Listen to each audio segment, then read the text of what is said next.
Welcome to The Explainer. Look, if you're a soccer fan, you already know the 2026 FIFA World Cup is going to be unlike anything we have ever seen before. It's bigger, it's broader, and frankly, the schedule is an absolute beast to keep track of. Trying to follow dozens of teams bouncing across three massive countries, navigating overlapping start times, and tracking a completely brand new tournament structure, it's enough to make anyone's head spin. Honestly, without a proper guide, you're going to miss out on the magic, and that's exactly why we're here today. Consider this explainer your ultimate visual viewing calendar. We're going to take the chaotic, historic schedule of this 2026 tournament and transform it into a really clear, structured roadmap.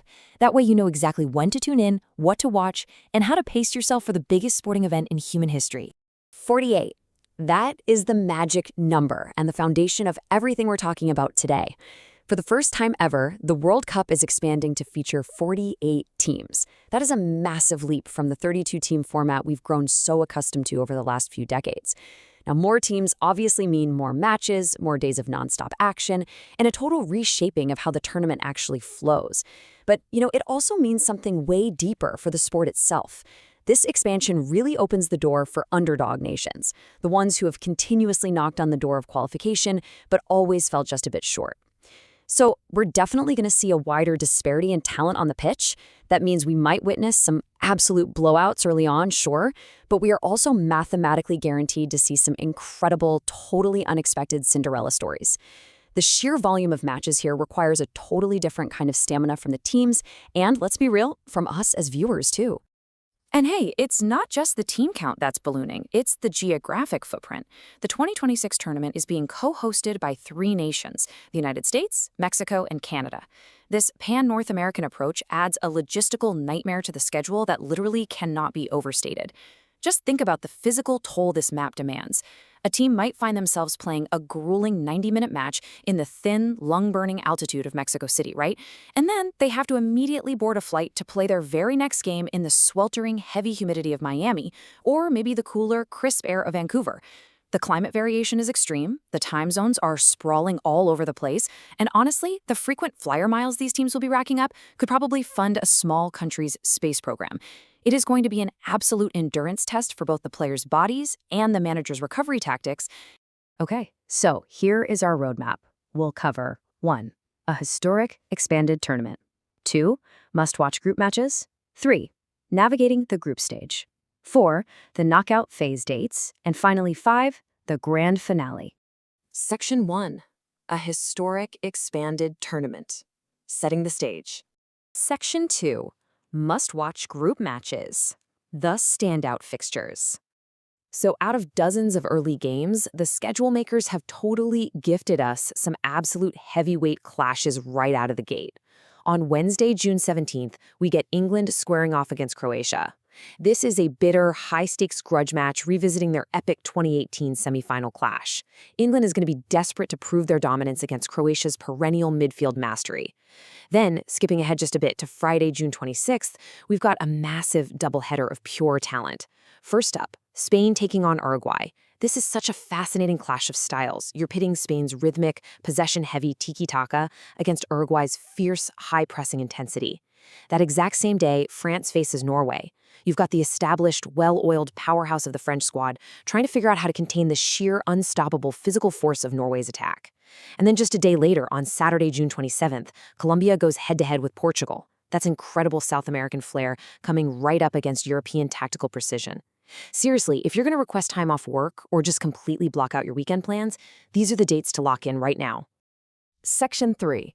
Navigating the group stage. Finding the rhythm.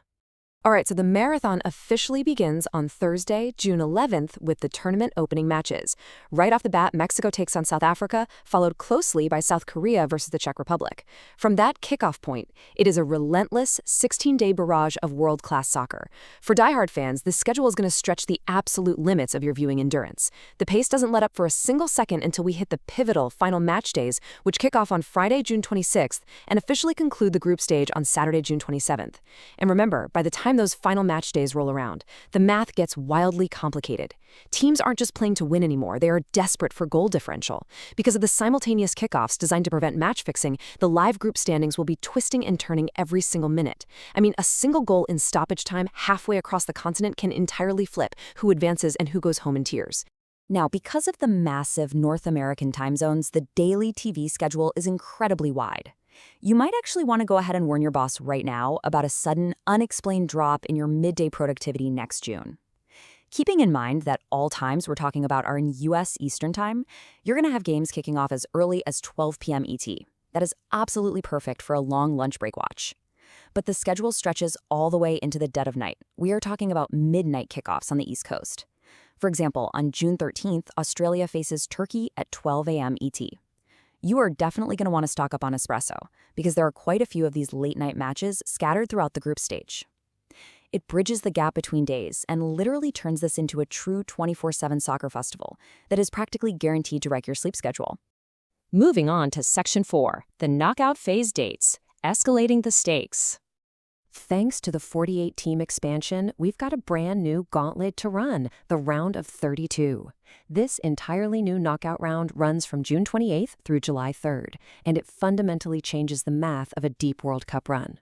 Previously, if you survived the group stage, boom, you were immediately in the Sweet 16. Now, teams have an entirely extra elimination game to survive, and this heavily favors the deeper, wealthier national rosters that are capable of rotating their players without suffering a massive drop in quality. You can't just rely on a brilliant starting 11 anymore. You really need a deep bench that can step up when legs inevitably turn to jelly. From there, the surviving teams are instantly thrust into the round of 16, running from July 4th to July 7th. The dates compress dramatically here. There's very little rest, just ice baths and sheer grit. By the time we reach the quarterfinals, running from July 9th to July 11th, we're down to the absolute elite, and the physical toll of that extra round of 32 game is really going to start showing on the pitch.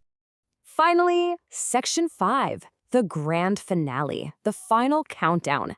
As we finally reach the Final Four, the geography tightens up a bit, but the pressure becomes completely suffocating. Step 1 takes us to Dallas on July 14th for the first massive semifinal clash, right in the thick of the intense Texas summer heat. Just 24 hours later, Step 2 brings us to Atlanta on July 15th for the second semifinal. Then, the teams that fall agonizingly short of their ultimate dream will have to pack up and fly down to the deep humidity of Miami for Step 3, the third place match, on July 18th. Think about it. The psychological toll of being so close to a championship, combined with the extreme physical exhaustion of zigzagging across the southern and eastern United States, it makes this final week an absolute war of attrition. And then, the ultimate destination. Mark it down in permanent ink right now. July 19th. The 2026 World Cup final will be held at the New York, New Jersey Stadium. After more than a month of grueling competition, spanning 3 massive countries, an unprecedented 48 teams, and a gauntlet of early, midday, and midnight kickoffs, it all comes down to this single day. Just imagine it, over 80,000 screaming fans, with a globally recognizable backdrop of the New York metropolitan area serving as the grand stage. This is the climax of the largest sporting event in human history. The atmosphere is going to be electric. It's not just a soccer game anymore, it's a massive global cultural moment.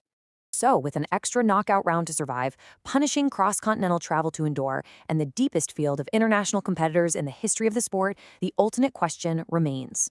Will this be the year a traditional powerhouse survives the grueling gauntlet to lift the trophy, or will the chaotic new 48-team format crown a stunning first-time champion? Keep your calendars marked, folks. Thanks so much for joining us on The Explainer, and we will catch you next time.